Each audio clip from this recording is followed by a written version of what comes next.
Hello everyone, welcome back to another episode of Tech Helpline.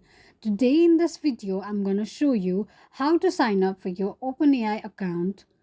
All you need to do is follow this process till the end. Before moving on, if you're new to our channel, don't forget to hit the subscribe button and notification bell icon so that you will never miss any update from YouTube if we post a new video. Now let's get back into the video. Firstly, in the Google search, type in OpenAI login and make a search. Click on the first link shown on the page.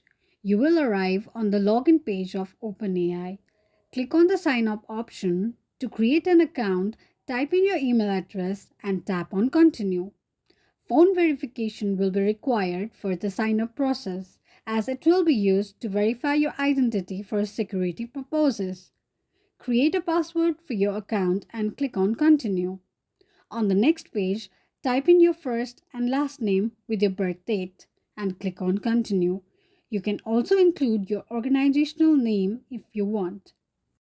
On the next page, you will need to enter your phone number for the verification process. Enter your phone number and click on send code. You will receive a code in your phone number.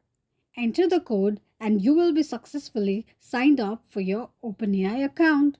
This is how you can sign up for your OpenAI account in few steps. If you have any thoughts or queries, let us know in the comment section. Thank you so much for watching.